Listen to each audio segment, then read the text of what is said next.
Hello, and thank you for joining us. The webinar will begin shortly. Please follow Kensington on Instagram. Good afternoon or evening. My name is Susan Evans, and welcome to today's webinar. You are in for such a treat today with these amazing individuals that are going to help us all navigate our journey with dementia during the holiday season. Kensington Senior Living has 7 unique communities, 4 located in Virginia, Maryland, and New York, and 3 sister communities located in California. Kensington is truly privileged to support caregivers from coast to coast. Kensington focuses on relationship-based care built on the foundation of our promise to love and care for your family as we do our own. That promise is what initially drew me to become a member of the Kensington family, as my father lived at Kensington for almost 7 years.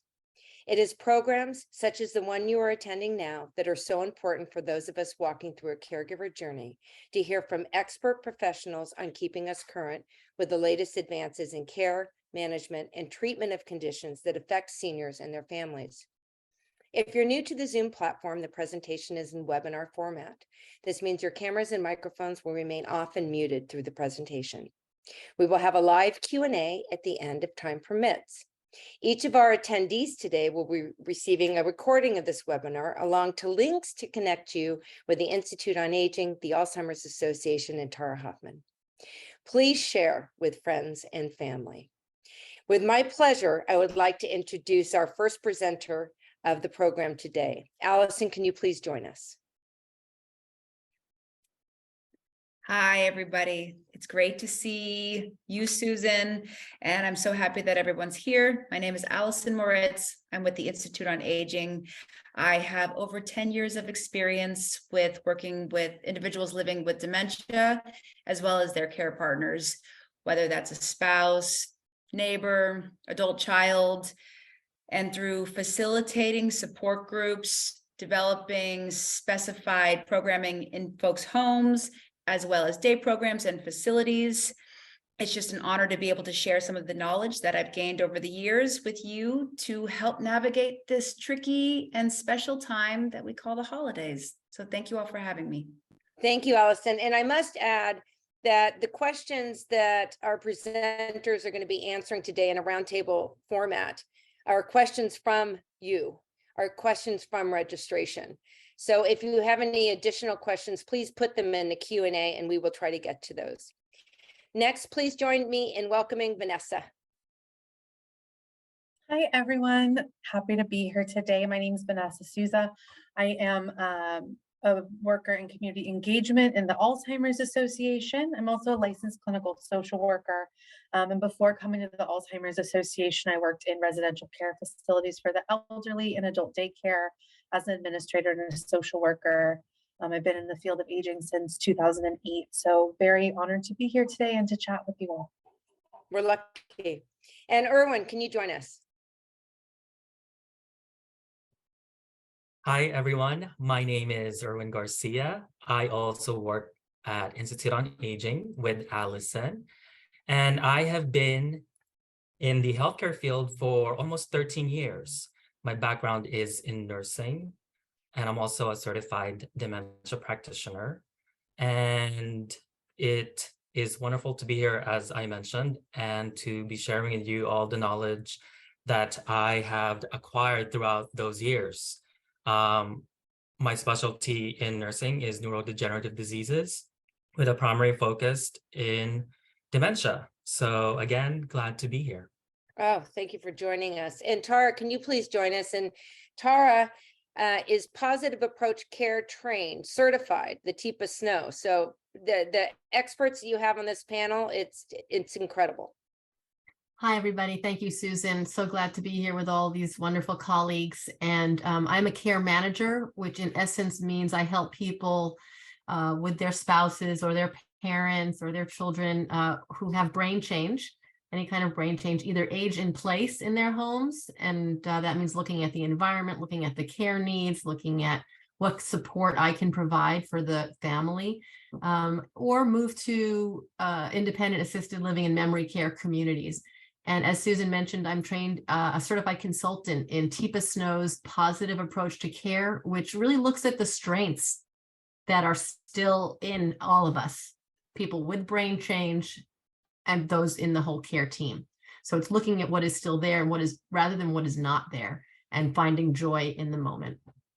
Oh, that's so nice. You know, as you get older, everybody has brain change, so it sounds like everybody needs it, really.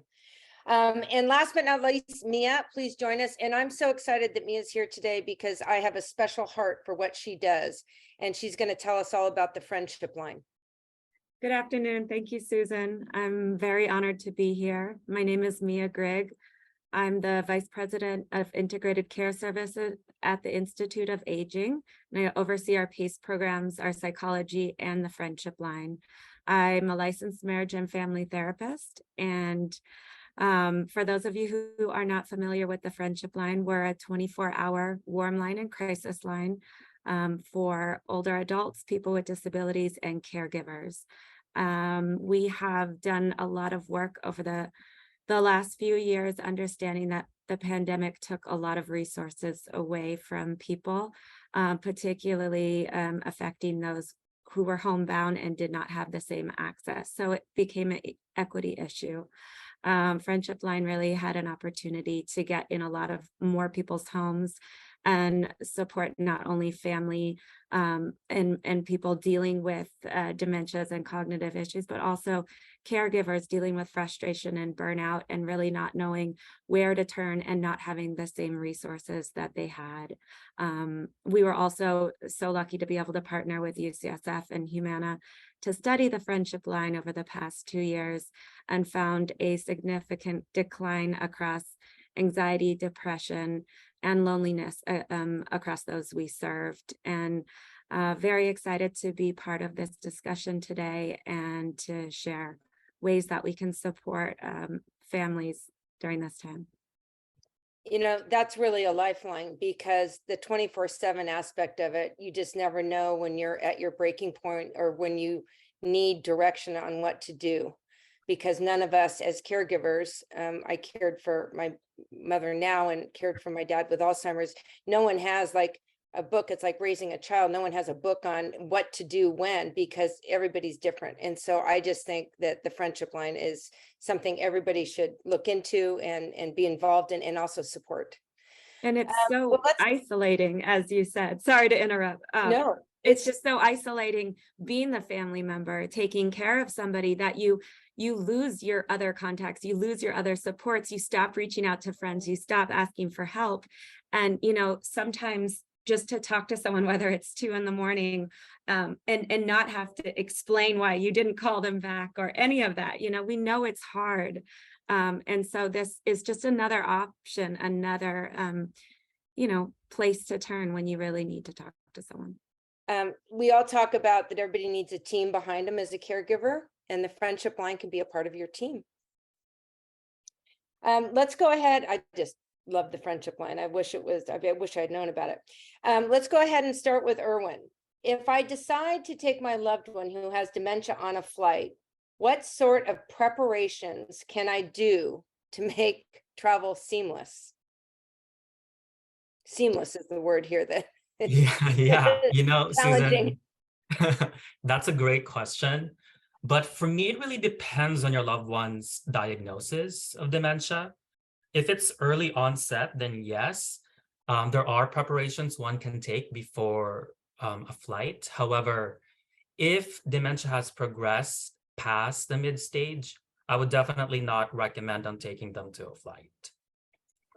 As far as preparations go, before the flight, I would recommend making a list and to take with you on your travel. And that would include their doctor's name and their contact information, their current med list, list of any allergies that they may have, legal papers such as their advance directives, and insurance, and also emergency contact information. In addition to that, I would also encourage you all to contact the airline beforehand to let them know that you are traveling with a loved one who has dementia.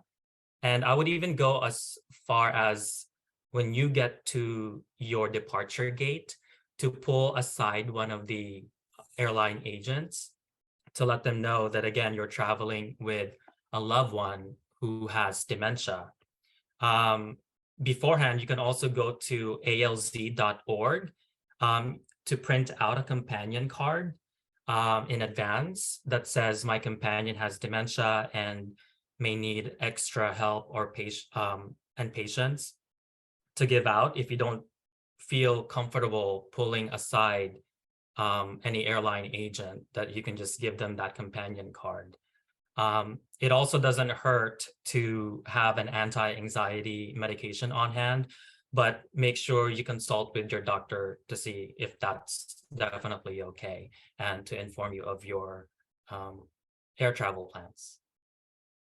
And I meant to add, I would love for everybody to just chime in if you have something to add, but I actually have something to add to that, because I had such guilt when my father had progressed with Alzheimer's that I needed to take him on this last family trip on a flight, and it was a nightmare.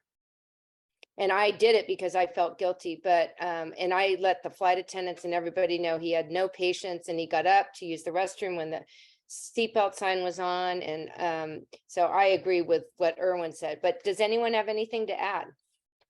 Well, I want to thank Erwin for bringing up the courtesy cards, because those are a great resource to have anywhere you take your loved one with dementia. We also have at the Alzheimer's Association cards for the person diagnosed that they can carry that say, I've been diagnosed with dementia and I may need extra time.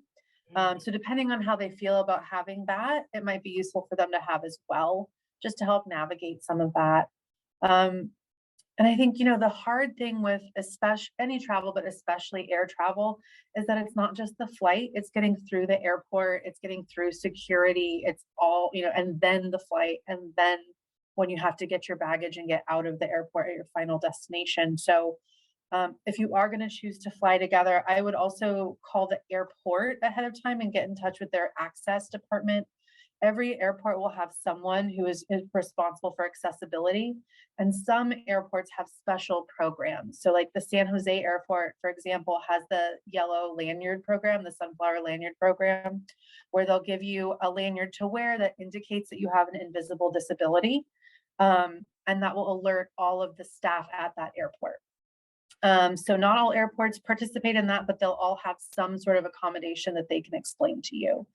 And then, if you have access to any expedited security, use it. This is the time to, shell out for global entry, to get clear, anything that will get you physically through the airport as easily as possible. And utilize that pre-boarding, right? When they ask for people that need extra time for a medical or a family reason, you're those people. So utilize pre-boarding and try to get a direct flight. No matter where you're going, if you can get there directly, I think the transfer process, getting off and reboarding, isn't fun for any of us. But for someone with dementia, that can be a point where the trip can really take a turn. Because they've gotten off the plane and it's time to go, and now they got to get on another plane. That's really great, Vanessa. I would say one other thing that I've heard from families is that they'll utilize the wheelchair. And granted, there's no need for the wheelchair physically, but having that where they're sort of in your hands, you can guide them through. I think that helps to mitigate any overstimulation. They don't have to walk. They won't be as exhausted when they do get to the flight. And then people respond to a wheelchair as well, if your person's comfortable with that. I would also add, depending on the level of diagnosis, talk with your person about the travel plans ahead of time and what might make that person feel calm. Is it a handkerchief? Is it headphones? Is it like noise canceling headphones? Is it a favorite book? Is it a certain snack? Is it rosary beads? Whatever it may be, and agree and talk about it in advance that we're going to both use these things proactively to help each other through the trip. And one last thought on that note, taking care of yourself, making sure you're in the right place, that you're not overly stressed, that you have planned yourself ahead and done everything that you need to be well rested and supported. Rely on kindness, smile at people, ask people for help. It goes a long way to chat with somebody to explain what's going on with your loved one. And then suddenly there's an extra pair of hands there. We tend to go into the shell when we're overstimulated and we're dealing with our business, and we forget there's a whole world out here and so many other people who either want to help or know they've gone through this journey or they're going through it right now. Oh, I wish I had that card, because my dad somehow snuck into a little bag that we had packed for him for the plane, all of his lotions and all that stuff. And at TSA wanted to go through everything, and he almost like got in a fight. It was just horrible. I wish I had that card trying to explain what was going on. The next question goes to Allison. Should I tell my family that my loved one has dementia before we visit them? Good question.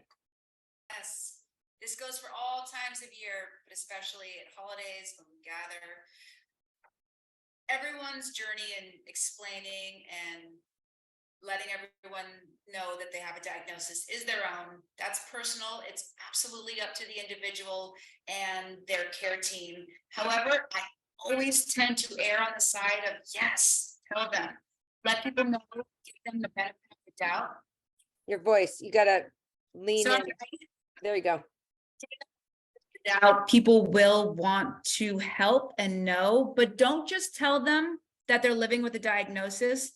Tell them what it is, what stage they're at, and tips. Give them some tools, say some things, educate them. Chances are they might have someone else in their life that's going through it as well. Tell them signs that they can note, maybe, repetition, issues with word finding, aphasia, and explain to them tips that have worked for you. Give them a platform to use so they don't feel helpless when they're interacting. Most people want to help, they just don't know how. Always say that across the board, but when you're ready. That's great advice. Go ahead, Tara. I would also say if it's going to be a gathering around a table, for example, have that person, you and your spouse or you and your parent, sit at the corner so that there's an easy, egress, access out, and let folks know in advance that we might need to take a break. And you can tell your person, I'm going to give you the eye, I'm going to give you the elbow when I need a break. And so it's on you. And then you can say, can you do me a favor? Come, I need a break, come with me. And you can preempt any kind of stress. That's great advice. And our next question from our audience is for Vanessa. Start with Vanessa, I should say.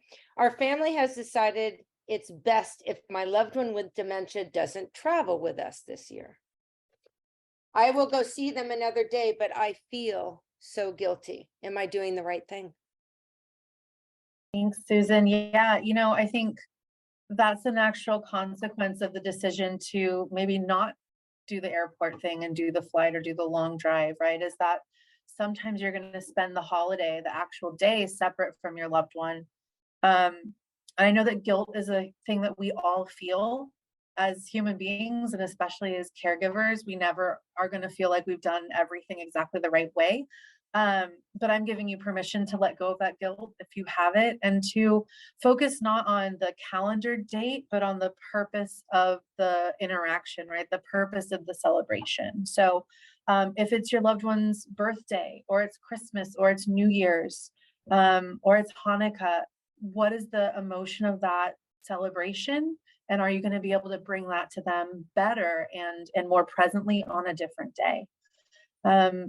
If your loved one is living in a community-based setting, somewhere like Kensington, there will be stuff going on. So they won't be doing nothing, right? There will be stuff going on. And if they're not in a community-based setting, if they maybe are going to be on their own, what can you put in place so that there's something for them? Maybe a friend comes by, maybe you call them, or you FaceTime, or you Zoom for a couple of minutes. But instead of focusing on calendar dates, when you are dealing with someone who's living with dementia, they're in the moment, and it's your chance to be in the moment with them too. So give you permission and absolve you of that guilt. You know, actually, Tara, can you expand on coping with these feelings of guilt that arise, especially during the holidays, but are really, you know, apparent all the time? Absolutely. I mean, you can call it guilt, you can call it grief, you can call it melancholy. Vanessa has just absolved us of all of that, although we know that it's a reality too, right? And so what do we know? We know that in any situation, there's highs and lows. So we have to acknowledge them. Just be present with them. It sounds easy. It's not rocket science, but if you have grief of the changes that are happening, just acknowledge the grief. That's it. Hold it. Acknowledge the highs and allow yourself to, acknowledge the lows, but allow yourself to have the highs and the joys too. If you can hear something tragic on the news or in your home and still laugh at something, and we have to still be able to do that without grief, without guilt. And as we know, grief comes in waves and you just got to ride it, right? And so acknowledge all these things. So what can we do if it arises? So let go of, oh, I should have gone to that party. I should have been with my parent. I should have XYZ. Let go of, we used to do this. We used to do that.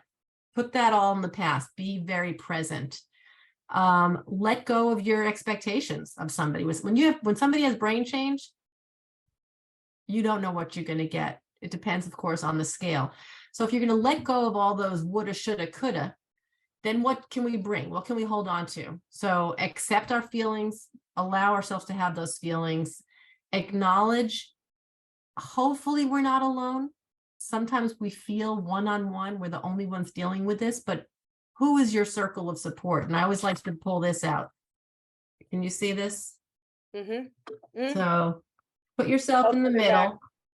It's a little sunflower. Put yourself in the middle and figure out in your box, in your circles around the outside. There you go. Neighbors, family, doctors, workmates, religious or spiritual community, etc. Who is your circle of support? And bring those people in so that you can reach out to them. Now it's easy, it's more, it's easier said than done, but and then I would say, specific to how do you deal with feelings of grief or guilt or melancholy, think in advance. I know all of my colleagues have said this, plan, think in advance. When I get this feeling, what can I think about? What brings me joy? What are the things in the past? I'm not saying go backwards, but what are the things that brought me joy that we can do together? And is it, are photographs from the past okay for you and your loved one or not? If they are, look through some photographs. And then there's always the meditate and breathe. I'm a big fan of breathing. I don't do it often enough, but when you're feeling that, whatever emotion, breathe through it, accept it, and then have a plan for how you're going to refocus on the joy. I think levity is so important, and as hard as it is for me to say, there was times that my dad would do certain things and we as a family would laugh with him because he was laughing too. And it was, you just got to break the ice sometimes and just laugh, because laughing is so healing. Oh, thank you. I just want to add one quick short, Susan. As a dementia care coach, I always inform the family members and their primary caregivers to always find humor in whatever it is that they're going through, because sometimes if that's their only way of moving forward, great. Again, humor, and creating those memorable moments. And as Tara mentioned, just keeping themselves present, whatever it is that they're doing with their loved ones. Boy, this is really some great advice. I hope everybody on the webinar today shares this with friends and family. So helpful.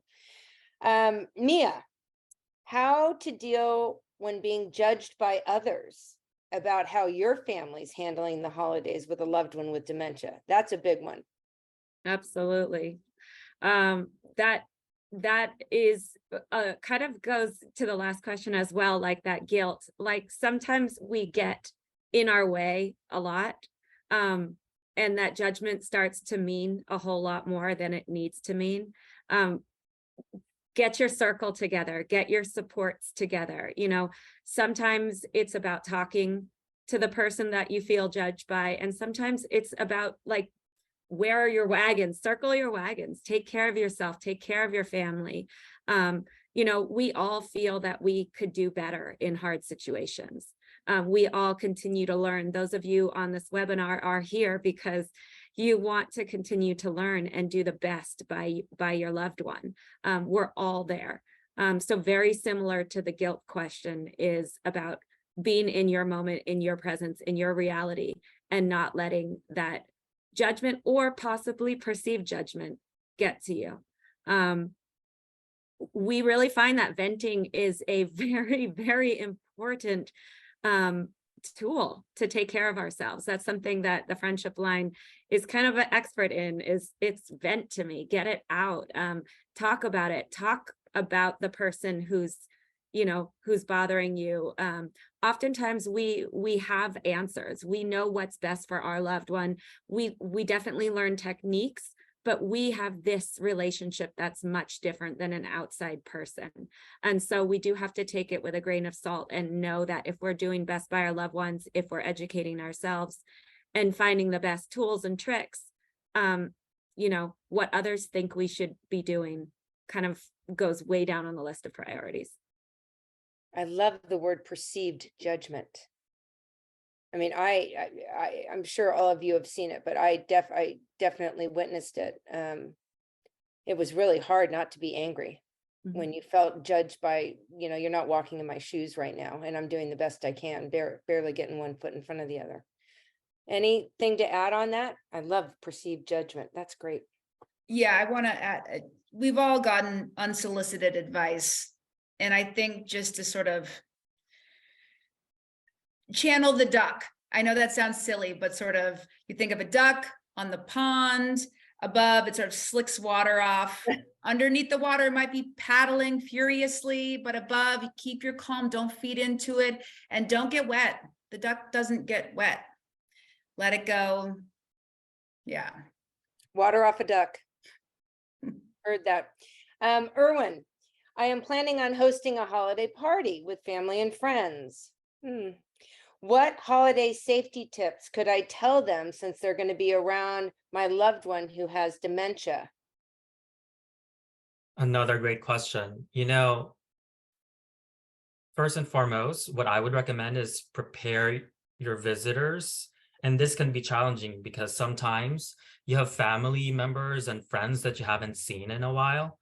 And, you know, I was reading not too long ago, and according to Alzheimer's Association, you can carefully draft an email to send out to your invitees beforehand, stating the current situation with your loved one who has a dementia.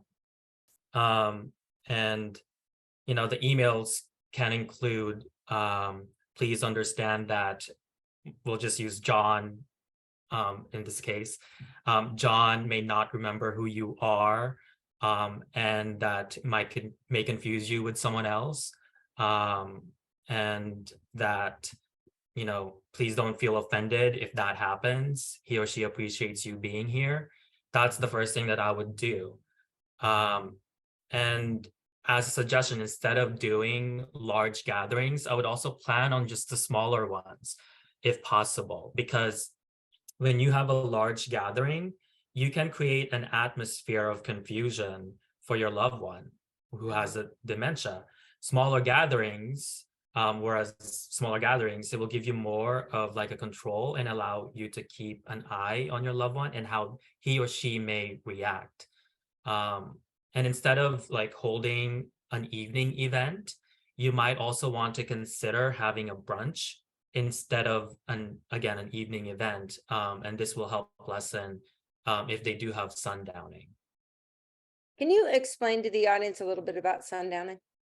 Well, there are many different symptoms, if you will, of sundowning, right? Some can become very, very agitated to the point of them being combative. And some, you have the other spectrum that they can just be on the corner of the room, blinds down and just being very alone, right? So that's essentially what sundowning is. Anyone to add to that? I do want to add on, from a safety perspective, when you have lots of people coming and going from the house, that's the door opening and closing a lot of times, and people that you're loving with dementia might or might not recognize. So I just want to throw out there that this is a time to be extra vigilant about perhaps the person wandering away from home, maybe following someone out to the car and forgetting to come back, or getting disoriented outside in the dark. So if you are going to have a larger gathering, I would make sure, just to make sure where your loved one is throughout the event. Make sure you have a photo of them from that morning and you know what they're wearing. If they will wear any sort of, ID bracelet or something like that, this is definitely the day to try to encourage them to wear it. In terms of safety, that would be my primary concern. Is there an Alzheimer's ID bracelet? Yes, so there is a medical alert bracelet.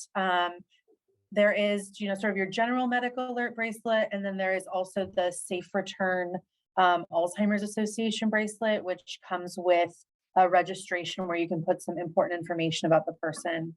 If they're found wearing that bracelet, the person who finds them can call a phone number and give an ID number, and they'll be able to pull up contact information for, a first contact, a friend or family member who can come and help. That also comes with partner jewelry for a care partner. So if something happens to you, the care partner, it says, I am a caregiver, and has a phone number and an ID number to call, so that folks are aware that you care for someone who needs support. It's the holiday season. That sounds like a great gift. That sounds like a wonderful gift. I actually had a story of someone that did have a large gathering, and the loved one didn't go out the front door. They fell in the pool, and it was in the middle of winter. And it was some time because they forgot how to swim that he was found. So do be careful. That was really good advice. I love that. Allison, anything different from a plane ride? We covered the plane ride. The question here is about car rides. Yeah, I'm going to bring up something that is sometimes tense for folks, but the adult diapers, they really help in case there's a leak, and not to fully use them, but just as sort of the backup thing to be wearing. Getting used to that is unique to everyone, but sometimes I say, often it's easier than you think it's going to be, and maybe not using the term diaper helps, and getting them prepped maybe even weeks in advance by switching out their underwear and having those in place. So if there is any accident or leakage, they're just going to be a lot more comfortable. On a more fun note, you can also think of a playlist. Having music that resonates really positive thoughts for them on is going to be just a great fix for both of you. And choose your route so that you can have multiple stops if needed. Be really mindful of going over, say, snowy passes where it's not okay to stop.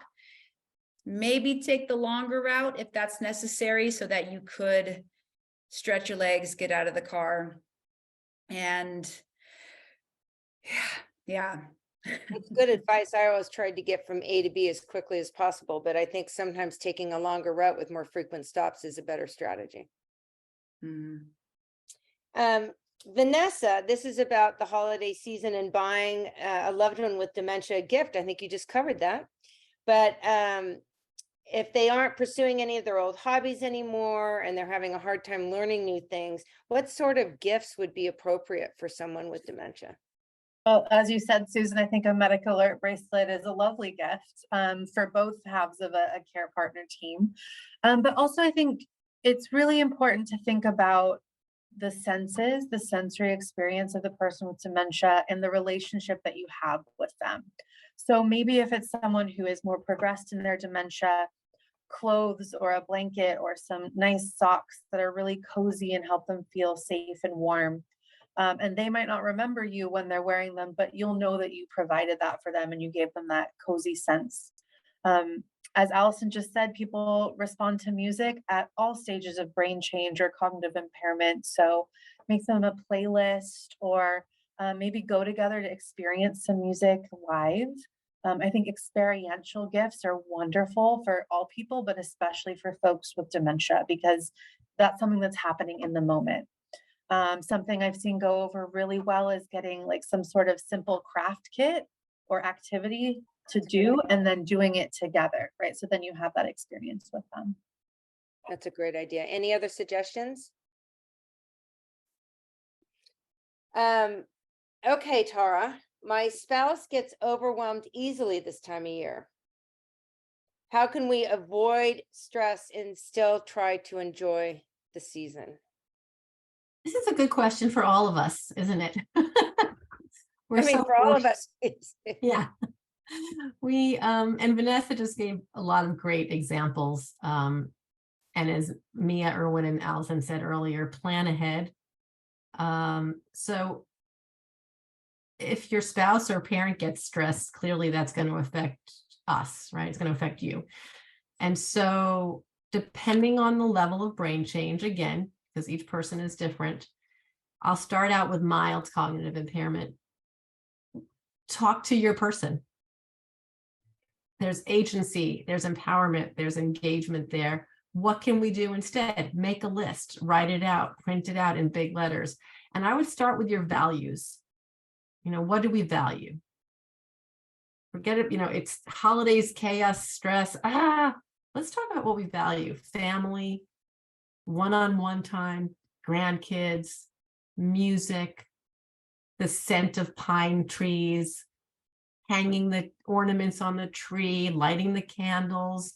So what do we value about this time of year? And write all those things down. That's a nice exercise.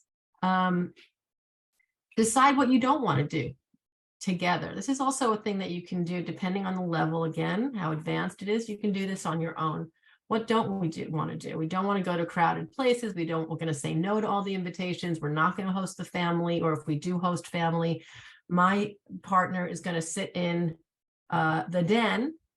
I'm going to host everybody out here, and I'm going to have people visit one by one. So it's not a chaotic environment.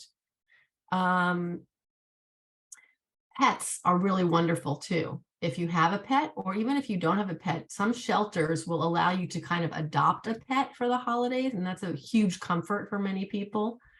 So I think when you're talking about getting overwhelmed, focus on values, focus on what brings you joy, what brings you beauty. Maybe you want to bake together. I mean, there are millions of ideas that, you know, you could probably pretend you're giving somebody else advice and then take it yourself, you know, to avoid the stress around the season, and really focus on the being in the moment and the joy and the beauty, while engaging as best as possible the person that you have in front of you. I'm going to let everybody chime into that because that's such an important topic, but I love that you said, write it down, you know, write down the do's and don'ts. So you remind yourself of what you're doing, why you're doing what you're doing. Because sometimes you get caught up in that, and it's incredibly stressful. Anybody have anything to add? Before we go to the group, I also just want to say, we all do get stressed, and even the healthiest of brains we're going to freak out or feel frustration or get overwhelmed. And if you see that in yourself, say you're sorry to yourself. But if you see that in your loved one, say you're sorry, even if you didn't cause it. This is another Teepa Snow positive approach to care tip. I'm sorry this is overwhelming. Pause. Let your person be heard. I'm sorry this is so hard, or I'm sorry I didn't mean to snap at you. Saying you're sorry goes a long way to have someone know they are heard. And again, it's not your fault, but you are saying you're sorry about this situation. I'm sorry, this is hard. Is that along the same line as you don't have to be right? Yeah, I mean, especially with dementia, you always get a chance to do something over, right? When you have a chance to try again. But yeah, I would say it's the same thing, as you don't always have to be right, but I think an apology goes a long way. I love that you said 3 things to remember, what you value, what brings you joy and beauty, because we have to continue to think that way, because you really get down in the doldrums when you're in the middle of it. So that's really helpful. Any want to join us? Go ahead, Yeah, I Mia. think unfortunately the last few years have had us all kind of rethink our lives and our rituals and what we always do and what we're used to doing and what we expect, particularly certain times of year and certain rituals. We have these big expectations, but I think it really is a time to look at those. And if you're always the one hosting, maybe this year isn't the time to that. And if you always, we talked about this earlier, of throw away the shoulds and always and this is it, and really pare down to what is important for me. I love hosting. Well, what is that really about? Is it that you love the open door of seeing people? And if that's the case, stretch that over a week and have little visits. Is it the smell of the food? Is it the family coming together?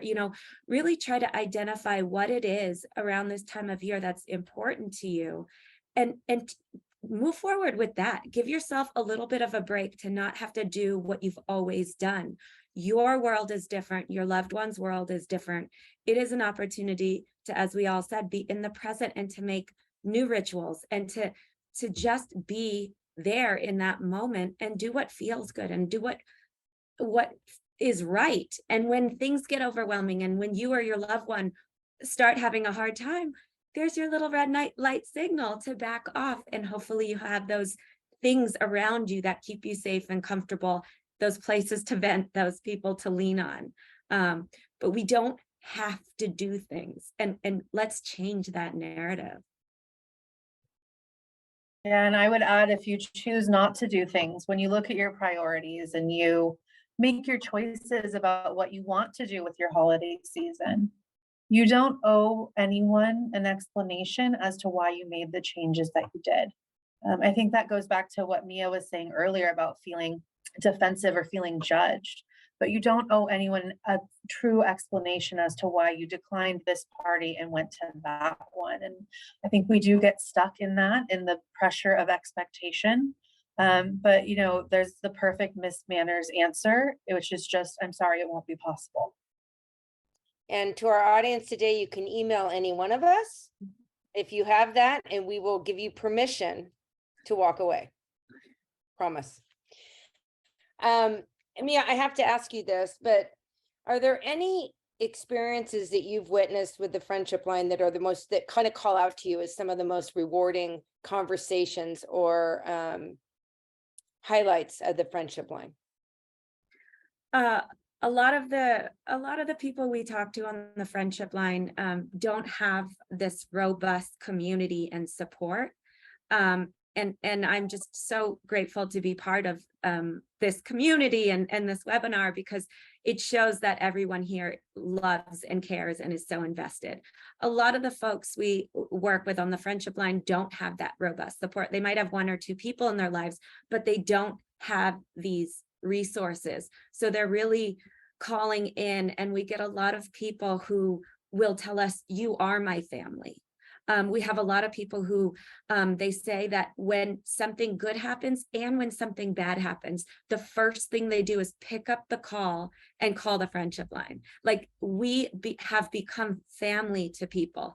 And I think that's an important way to look at it, because we don't always get to choose our family and choose our friends and tell them how to treat us. And the folks on the friendship line are really skilled at sharing that empathy and that sharing that respect and that active listening and not judging. And when you come to us, we meet you where you are. We see who you are. We are grateful that you're sharing your world with us. And so to just get so many people reinforcing that mission of, you are my family. You are the first person I call. I call you before I go visit my family, because I need to get out what I'm stuck on. So when I go there, I can smile and be calm. And so we get a lot of stories like that. We do have a lot of people who call us at night when they can't sleep, when they're scared. And we do have a lot of folks with mental health symptoms or other things going on where they just they need a safe place to talk about it. Everybody needs someone to vent to. Seriously, everybody. This question just came in. Oh, well, this just came in. It says from someone on watching Facebook Live. It says, last year when I went to bring my mom to my house for Christmas, she wanted to stay at Kensington. She's clearly a Kensington resident. I came home without her. I felt so guilty about not bringing her home. Should I try again this year? I can speak to that. I think just because she wanted to stay last year doesn't mean she'll say no again this year. So if you would like to go and bring her, I don't think there's anything wrong with that.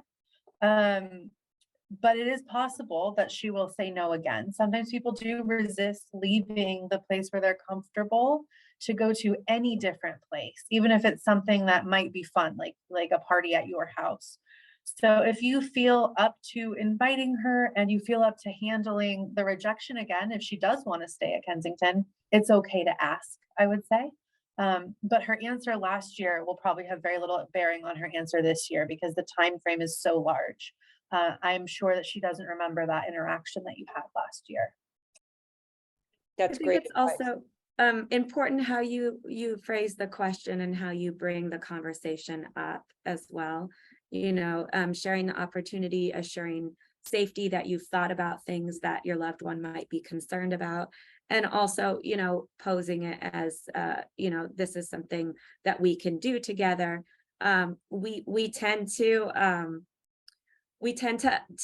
give leeway for some areas, and then we're very rigid and expect our loved one to behave just the way they always have in other areas. And so asking questions is one of those where we just figure, I'm just going to ask the question and I'm going to take their answer. But there is a lot more opportunity for communication there. But that is difficult, and I am sorry that you are feeling guilty and that this is obviously weighing on you again this year. But so helpful not to take it personal, even though it's so hard not to. Mm-hmm. I think Can I also add, I'm not sure Yes. how close the person is to mom at Kensington, but I might, and also depending on the level of brain change, I might say, plan a time in your day when you're going to go there that day and see how mom is in that moment, rather than talking about it a week before, the day before, or the morning before. Just if it logistically works out, go and say, hey mom, you do me a favor, I've got some people, I've got Aunt Sue coming over, I know she'd love to see us both, and see if in the moment it works, if that works out timing wise. Oh, that's really good advice. So, you don't create that anxiety. Mm-hmm. So this is a great question for everybody, and it's probably going to be our last question. But how do you help the spouse cope with the new normal? And so really, what is the new normal? We were kind of touching on that, but I'd love to hear from all of you on that. Erwin, do you want to start with that? Yeah, absolutely. So as a dementia care coach with Institute on Aging, a lot of my clients have been with me for almost 2 years since the program started. And so the first thing I ask them is, what are your top 3 concerns? Address those. And then we formulate a short-term goal along with the long-term goals.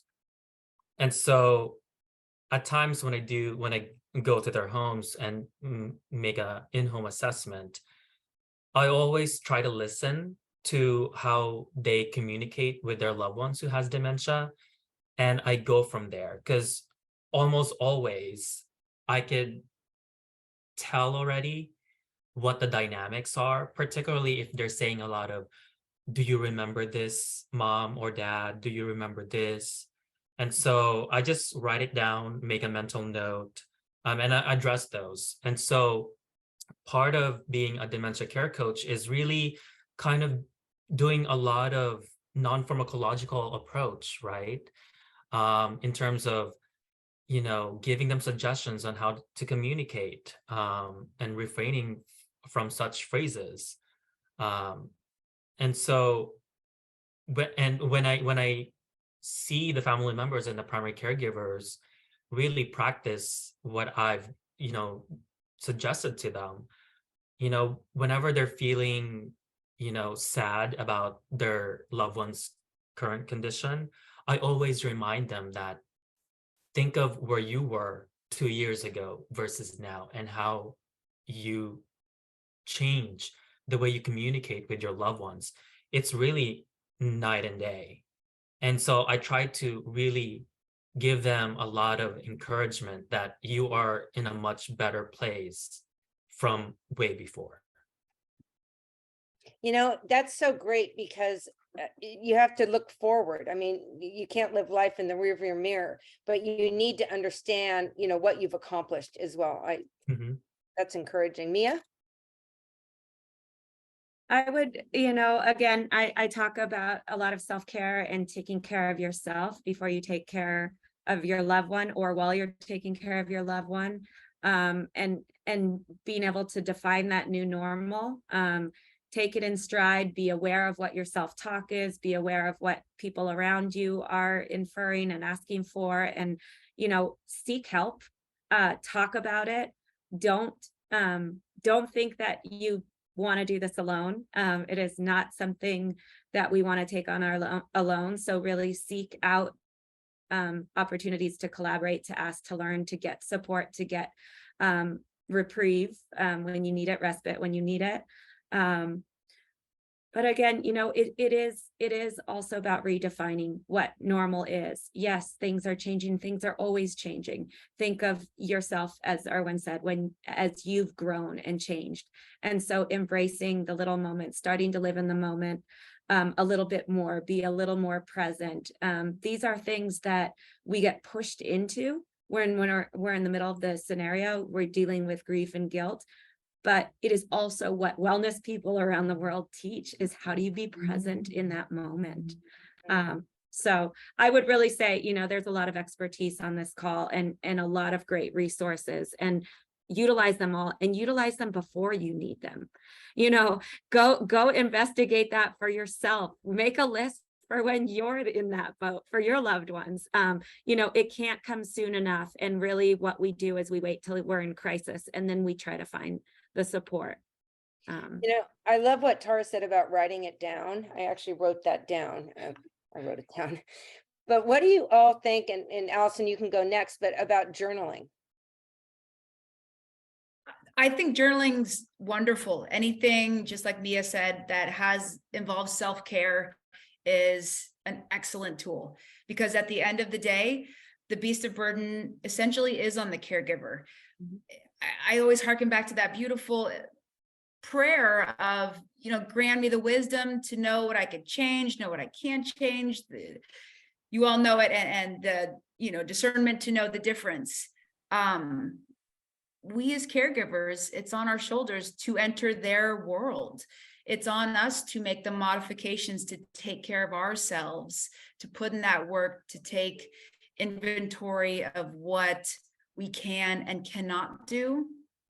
And it does rest in us, but with that huge responsibility rests agency. In a situation where we feel like we have nothing that we can do, and this is spiraling out of our control, we do have control over how and who we are as caregivers. It's a big, huge job that nobody asks for, but you're a part of it. You're an active participant, and a huge part of that is journaling, self-care, and educating yourself. But you're not going to be able to change what's happening to them. You can only change what's happening within yourself. Oh, isn't that true? Vanessa. Yeah, I think what comes to mind for me is when we're thinking about someone approaching a new normal is that with dementia, it's a moving target, right? These are progressive conditions. So there isn't one new normal that you're going to come to and settle at. And so I think if you can, taking a moment, as Mia said, to be mindful, to be present and say, okay, this is normal this week, and this might not be normal next week, but this is where we are right now, and we can do this. Another thing I think is really important is staying in touch with your support network as normal continues to shift. Because something that I see a lot and that I hear a lot from people in support groups is that there's an outpouring of support at diagnosis. And then people have kind of checked in. They've said, tell me what you need. Let me know if there's anything I can do. And then you're kind of on your own. And there's nothing you can think of that they can do because you're overwhelmed and you're dealing with all this stuff.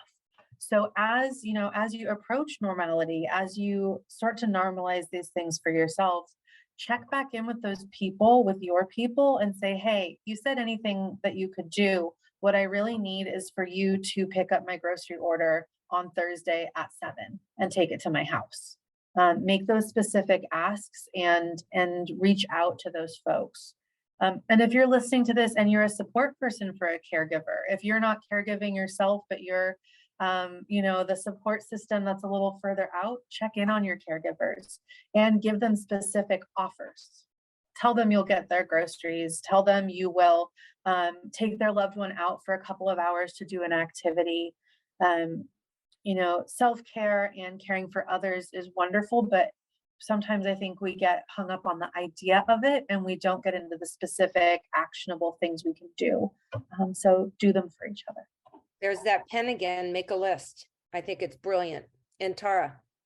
The new normal, it definitely does change. Everybody's absolutely right. And so I would give 3 words like pause and reflect and provide and choice. Pause, reflect, and choice. And so what I mean by that is, like, the question was, how can I help my loved one deal with the new normal? Is that a question that you're having yourself, or is it the question that they're worried about? And so that's the distinction you need to make, number one. Number two, if it's about your loved one who's changing, listen, what are they asking about? Be curious and reflect back their words. I'm really worried that I'm going to change. Just repeat that. You're worried that you're going to change. Yeah. This is hard for us. But be in the moment, because you might like start answering a question about change and the new normal, and that's not where they are in the moment. So, pause, ask for clarity, and then choices. So if they say, what if I can't deal with the holiday party? Well, what if you can't deal with the holiday party? Would you like me to just say, I've got to, we've got to leave now? Or would you like me to pull you aside? Give them agency, depending again on the level. And so pause, reflect back what you're hearing, be curious, and provide choices, which will then help figuring out the new normal in the moment. Well, it is 3:59 if you're on the West Coast. It's much later if you're on the East Coast. But I applaud all of you. And I'll tell you, my recommendation is that all of you that are here today share this video with this webinar with your friends and family that you're going to be with over the holidays, and let them hear from the experts before you introduce your loved one that you're caring for to the holiday season. This is exceptional, and I have to do a special thank you to Allison, because she got this group together. She had the network of experts, and I feel blessed that I got to meet everybody. So thank you everyone for joining us today. You'll receive links to all these wonderful people to get in touch with. The friendship line is the best thing ever. Tara has some great advice. I love her 3-word little pieces of advice. I love those. Option 1, option 2, and value, joy, and beauty. So thank you, everybody. Happy holidays and be safe.